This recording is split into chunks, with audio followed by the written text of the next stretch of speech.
ಅರೆ ಕಡಿಮೆ ಹಾಕು ಆದ್ರೆ ಅಸಲಿ ಹಾಕು. MDH ಕಾಶ್ಮೀರಿ ಕೆಂಪು ಮೆಣಸಿನ ಪೌಡರ್. MDH. ಲೆಕ್ಕಾಚಾರದ ಪ್ರಕಾರ ಗಣತಿ ಆಗಿದ್ದಿದ್ರೆ ಬೆಂಗಳೂರಿನ ಗಣತಿ ನಾಳೆಗೆ ಎಂಡ್ ಆಗಬೇಕಾಗಿತ್ತು. ಮುಖ್ಯಮಂತ್ರಿಗಳ ಪ್ರಕಾರ ನಾಳೆಗೆ ಎಂಡ್ ಆಗುತ್ತೆ. ಆದರೆ ಖಂಡಿತವಾಗಲೂ ಅಂಥ ಸ್ಥಿತಿ ಇದೆಯಾ? ಎಂಥ ಸ್ಥಿತಿ ಉದ್ಭವ ಆಗಿದೆ ಅಂತಂದರೆ, ಬೆಳಗ್ಗೆ 8 ಗಂಟೆಯಿಂದ ಮಧ್ಯಾಹ್ನ 1 ಗಂಟೆ ತನಕ ಈ ಮೇಷ್ಟ್ರುಗಳು ಈ ಶಾಲೆ ಕೆಲಸ ಮಾಡಬೇಕು. ಅದಾದ ಮೇಲಿಂದ ಹೆಂಗೆ ಗೊತ್ತಾ, ಗಣತಿ ಕೆಲಸಕ್ಕೆ ಹೋಗಬೇಕು. ಗಣತಿನಲ್ಲೂ 108 ಗೊಂದಲಗಳು. ಹೀಗಾಗಿ ಸದ್ಯಕ್ಕೆ ಗಣತಿ ಮುಗಿಯುವಂಥ ಲಕ್ಷಣಗಳು ಕಾಣ್ತಾ ಇಲ್ಲ.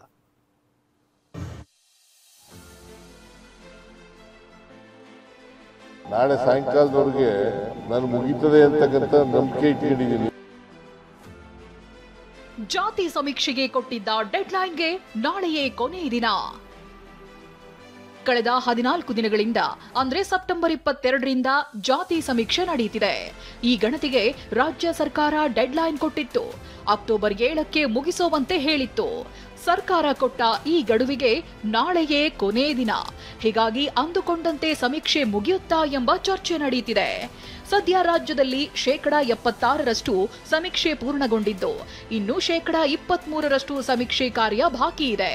ಇತ್ತ ಬೆಂಗಳೂರು ನಗರದಲ್ಲಿ ಮೊನ್ನೆಯಿಂದಷ್ಟೇ ಸಮೀಕ್ಷೆ ಆರಂಭವಾಗಿದ್ದು, 32 ಲಕ್ಷ ಕುಟುಂಬಗಳ ಪೈಕಿ 1,41,588 ಕುಟುಂಬಗಳ ಸಮೀಕ್ಷೆಯಾಗಿದೆ. ಇನ್ನು 30,58,412 ಮನೆಗಳ ಸಮೀಕ್ಷೆ ಬಾಕಿ ಇದೆ.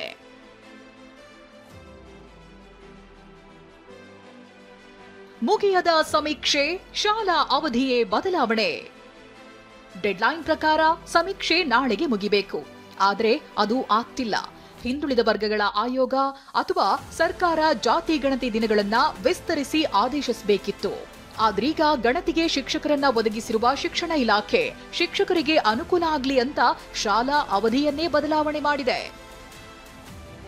ಶಿಕ್ಷಕರು ಬೆಳಗ್ಗೆ 8ರಿಂದ ಮಧ್ಯಾಹ್ನ 1ರವರೆಗೆ ಶಾಲೆಯಲ್ಲಿ ಕರ್ತವ್ಯ ನಿರ್ವಹಿಸಬೇಕು. ಮಧ್ಯಾಹ್ನ 1 ಗಂಟೆಯಿಂದ ಸಮೀಕ್ಷಾ ಕಾರ್ಯದಲ್ಲಿ ಭಾಗಿಯಾಗಬೇಕು.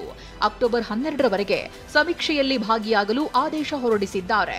ಗ್ರೇಟರ್ ಬೆಂಗಳೂರು ವ್ಯಾಪ್ತಿಯಲ್ಲಿ ಅಕ್ಟೋಬರ್ 24ರವರೆಗೆ ಸರ್ವೆ ನಡೆಯಲಿದೆ. ಬೆಂಗಳೂರು ಹೊರತುಪಡಿಸಿ ರಾಜ್ಯದಲ್ಲಿ ಅಕ್ಟೋಬರ್ 12ರವರೆಗೆ ಸಮೀಕ್ಷೆ ನಡೆಯಲಿದೆ ಎನ್ನಲಾಗಿದೆ. ಡೆಡ್ಲೈನ್ ಬಗ್ಗೆ ಮಾತನಾಡಿರೋ ಸಿಎಂ ಸಿದ್ದರಾಮಯ್ಯ ನಾಳೆ ಸಂಜೆಯೊಳಗೆ ಸಮೀಕ್ಷೆ ಮುಗಿಯುವ ಭರವಸೆ ಹೊರಹಾಕಿದ್ದಾರೆ.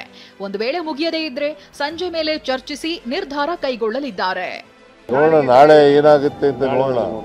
ನಾಳೆ ಸಾಯಂಕಾಲದವರೆಗೆ ನಾನು ಮುಗೀತದೆ ಅಂತಕ್ಕಂಥ ನಂಬಿಕೆ ಇಟ್ಕೊಂಡಿದ್ದೀನಿ, ವಿಶ್ವಾಸ ಇಟ್ಕೊಂಡಿದ್ದೀನಿ.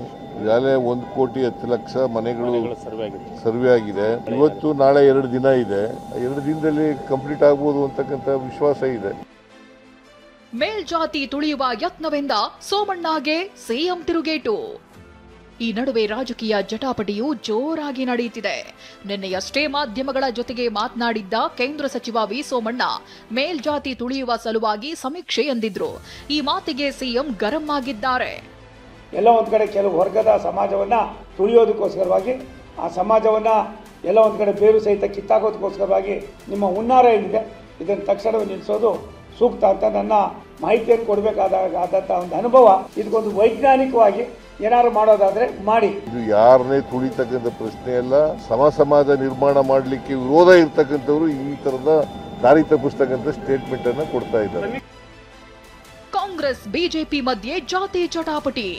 ನೋಡಿ, ಜಾತಿ ಜನಗಣತಿ ಅಂತಕ್ಕಂಥದ್ದೇ ಒಂದು ಗೊಂದಲದ ಗೂಡು. ಜಾತಿಗಳನ್ನು ಒಡಿತಾ ಇದ್ದಾರೆ ಇವರು ಅಂತಕ್ಕಂಥದ್ದು ಬಹುಜನರ ಮಾತು. ವಿರೋಧ ಪಕ್ಷದಲ್ಲಿ ಇದ್ಬಿಟ್ಟು ಆ ಕೆಟ್ಟ ಚಾಳಿಯನ್ನ ಬಿಡಬೇಕಾಗ್ತದೆ, ಜನರಿಗೆ ಸಹಕಾರ ಮಾಡಬೇಕಾಗ್ತದೆ. This is a very big ಒಂದು ಅಟೆಂಪ್ಟ್ ಶಾರ್ಟೆಸ್ಟ್ ಪೀರಿಯಡ್ ಅಲ್ಲಿ. ಇನ್ನು ಜಾತಿ ಗಣತಿ ವಿಚಾರದಲ್ಲಿನ ಎಡವಟ್ಟುಗಳು ಮುಂದುವರೆದಿದೆ. ದಾವಣಗೆರೆಯ ಎಂಸಿಸಿ ಬಿ ಬ್ಲಾಕ್ನಲ್ಲಿ ವೈದ್ಯರಾದ ಹರ್ಷ ಎಂಬುವರ ಕುಟುಂಬದ ಸದಸ್ಯರ ಆಧಾರ್ ನಂಬರ್ ಹಾಕಿದ್ರೆ ಮುಸ್ಲಿಂ ವ್ಯಕ್ತಿಗಳ ಹೆಸರು ಬರ್ತಿದೆ. ಶಿಕ್ಷಕರ ಗೊಂದಲದ ಬಳಿಕ ಹೆಸರುಗಳನ್ನ ಡಿಲೀಟ್ ಮಾಡಿಸುವುದಾಗಿ ಜಿಲ್ಲಾಧಿಕಾರಿಗಳು ಭರವಸೆ ಕೊಟ್ಟಿದ್ದಾರೆ.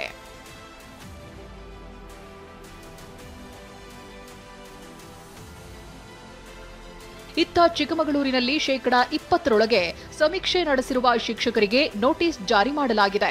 ಮೂಡಿಗೆರೆ ಬಿಇಒ, ಕೊಪ್ಪ ತಾಲೂಕಿನ 3 ಶಿಕ್ಷಕರು, ಮೂಡಿಗೆರೆ ತಾಲೂಕಿನ ಓರ್ವ ಶಿಕ್ಷಕರಿಗೆ ನೋಟಿಸ್ ಜಾರಿ ನೀಡಿ ನಾಳೆಯೊಳಗೆ ಸಂಪೂರ್ಣ ಸಮೀಕ್ಷೆ ಮುಗಿಸುವಂತೆ ಸೂಚಿಸಲಾಗಿದೆ. ಸಮೀಕ್ಷೆ ಪೂರ್ಣ ಮಾಡದೇ ಇದ್ರೆ ಶಿಸ್ತು ಕ್ರಮದ ಎಚ್ಚರಿಕೆ ನೀಡಿದ್ದಾರೆ. Bureau report, TV9. MDH ನ ಕಿಚನ್ ಅಲ್ಲಿದ್ರೆ ನಾವು ಎಲ್ಲವನ್ನು ಮಾಡಬಹುದು. ಬೆಂಗನ್ ಕಾ ಭರ್ತಾ, ಆಲೂ ಗೋಬಿ, ಭಿಂಡಿ ಮಸಾಲಾ, ಇನ್ನೂ ಬಹಳಷ್ಟು.